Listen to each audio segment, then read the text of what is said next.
joined as a medical officer in the primary health center. He worked there for about 3 years, primarily providing primary care, preventive medicine through the healthcare center.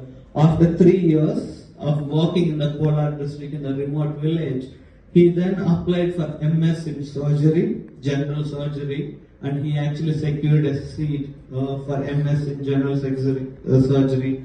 He successfully completed MS in surgery in just 2 years, and then after completing MS in surgery, he was appointed as surgeon within the government itself. He didn't get a posting in Bangalore after doing surgery. MS in surgeon.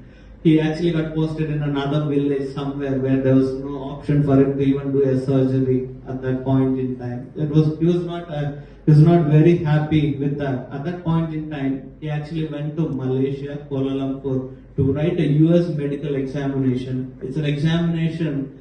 That examination was not there in Bangalore or India at that time. He had to travel there. That's the first time he has actually caught a flight and then went there to do his US examination. It's an examination that actually qualifies foreign medical students so that they are ready for entering US at that point in time.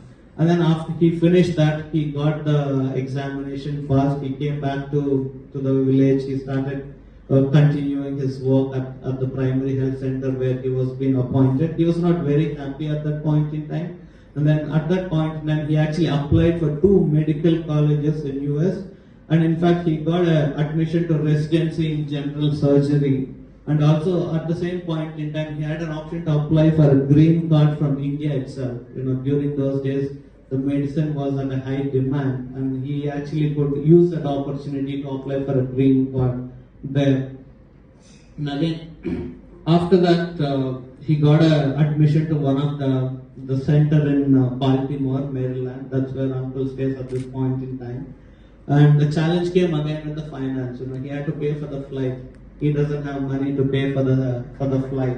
So at that point in time, one of his nurse was working in the primary health center.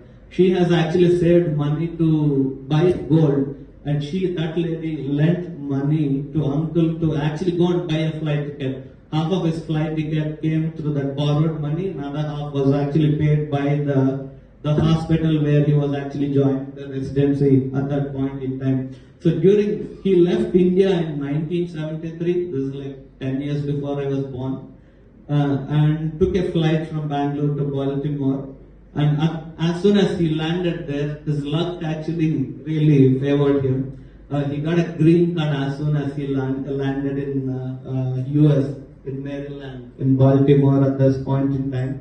And then after a year and a half, his family moved with him. His son was born in Bangalore, so has also moved to US.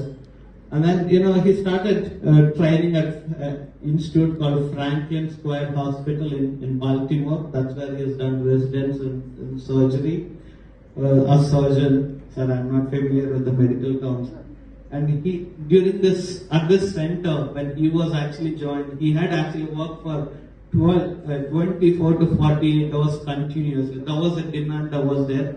And since he was a junior, he had to do a lot of handover, a lot of hand-holding, going around the center to help the senior surgeons. So it was mostly 24 to 40 hours continuously. He was at the center, and he hardly could actually get any sleep at that point in time.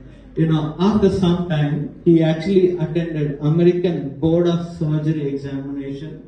It is a board that certifies the surgeons, and it's actually very special because it is only given once they conduct around 150 major procedures in a given span of time.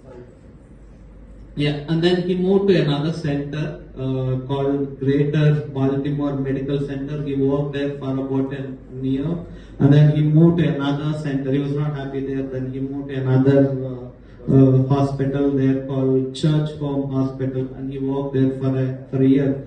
He was not happy there as well at the hospital. So he and some of his well-wishers advised him to actually start his own practice because he was so good at it. People recognized his contribution, the way he was actually handling the patients out there. And then, he took that suggestion, uncle actually hired, rented about 1,000 square feet of land there, and then started his own clinic. It was a big building, but he rented 1,000 square feet and started the place there. Now, he used to work in hospital. At the evening, he used to be at his clinic. It's like morning 8 to 3 p.m. In the morning till evening. He used to be busy with the surgeries of his medical center at the hospital. And then evening, after 4 to 12, he used to be at his own clinic, looking after the patients that actually come there. Now, after some time, it was a really good journey. I think that was a turning point in his autobiography, where that's the point where he was able to make money, he was able to help a lot of people at that point in time. That is the time he actually went and bought his house as well in Baltimore, where he actually, uncle stays at this point in time. After some time, luck favored him. The building where he had his clinic, that owner went bankrupt. He actually wanted to sell that entire building. The building is around 10,000 square feet. Uncle made a brave decision to go and actually buy that entire building. It was a struggle. He has to take a loan, pay that money in installments. He actually went and took that entire building of 10,000, but he only had 1,000 square feet within that building where he actually had his clinic. Now, he used to go to hospital in the morning and then come here, and then he used to actually manage this commercial activities in the building as well. And then in that 10,000 square feet, he had to constantly keep